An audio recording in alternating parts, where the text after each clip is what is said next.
الحمد للہ والصلاة والسلام علی رسول اللہ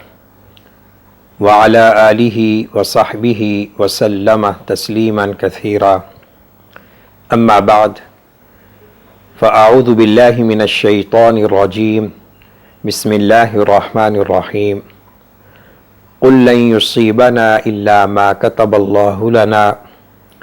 هو مولانا وعلى الله فليتوكل المؤمنون وقال النبي صلی اللہ علیہ وسلم خیر الناس من ينفع الناس۔ قابل احترام سامعین و ناظرین کرام، اس وقت پورا عالم انسانیت بالعموم، ساری امت اسلام بالخصوص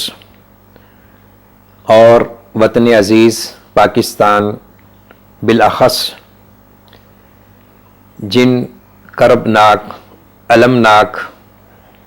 غیر متوقع حالات و کیفیات سے دوچار ہے،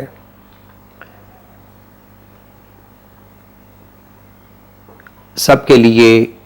اس میں اسباق ہیں، دروس ہیں، عبرتیں ہیں، اور کسی سے یہ بات مخفی نہیں ہے کہ کرونا وائرس جس کی لپیٹ میں دنیا کا بیشتر حصہ آیا ہوا ہے اور جس کے خطرناک اثرات و ثمرات نکل رہے ہیں اور ہزاروں کی تعداد میں لوگ وفات پا چکے ہیں، لاکھوں کی تعداد میں لوگ متاثر ہو چکے ہیں اور لاکھوں کی تعداد میں لوگ بڑے بڑے اندیشوں میں، وساوس میں مبتلا ہیں۔ اس وبائی مرض کا پس منظر کیا ہے، تہ منظر کیا ہے، اور کیا یہ ایک آرگنائزڈ گیم کا حصہ ہے یا واقعتاً قدرتی آفات میں سے ایک بہت بڑی آفت ہے، اور ان حالات میں بحیثیت انسان ہماری کیا ذمہ داری ہے، بحیثیت مسلمان ہم نے ان حالات کو کیسے فیس کرنا ہے، اور بحیثیت پاکستانی اس وبا سے بچاؤ کی تدابیر اختیار کرنے میں ہمارا کیا کردار ہونا چاہیے، اور ان حالات میں ہر کوئی گھر کا قیدی ہو کر رہ گیا ہے اور کاروبار، بزنس، کارخانے، دفاتر بند ہو چکے ہیں۔ ان حالات میں ہم نے اس کمزوری سے قوت اور طاقت کو کیسے پیدا کرنا اور کہاں سے حاصل کرنا ہے، اور شر کے اس پہلو سے امید کے چراغ کیسے روشن کرنے ہیں، ان حالات میں حکمرانوں کا کیا کردار ہونا چاہیے، عوام الناس کو کیا کام کرنے چاہیے۔ آج کی اس ابتدائی گفتگو میں چند ایک وہ باتیں کرنا چاہوں گا کہ جس سے ہم مایوسی اور غیر متوقع حالات سے نکل سکتے ہیں اور ہم اپنے اندر ایک ایمانی، روحانی قوت اور طاقت کی تاثیر کا احساس بیدار کر سکتے ہیں۔ سب سے پہلے تو ہمیں اس بات کا اچھی طرح ادراک ہونا چاہیے کہ کائنات میں جو کچھ بھی ہو رہا ہے اور جو کچھ ہونے والا ہے اور جو کچھ ہو چکا ہے وہ اس اللہ رب العالمین کے علم میں ہے، جس کے نام کی ہم نماز ادا کرتے ہیں، جس کے نام سے روزہ، زکوٰۃ کا عمل کرتے ہیں، اور جس کے آگے ہم سر مسجود ہوتے ہیں۔ اللہ ہر چیز پہ قادر ہے اور اللہ رب العزت نے یہ دنیا ایک دارالامتحان کے طور پہ پیدا کی ہے. الذی خلق الموت والحیات لیبلوکم ایکم احسن عملا. اس دنیا کے مختلف رنگ ہیں، کہیں مسرت ہے، شادمانی ہے، اور کہیں خوف ہے، کہیں امن ہے، کہیں بیماری ہے، کہیں صحت ہے، کہیں زندگی کے آثار اور زندگی کی خوشیاں ہیں، اور کہیں اور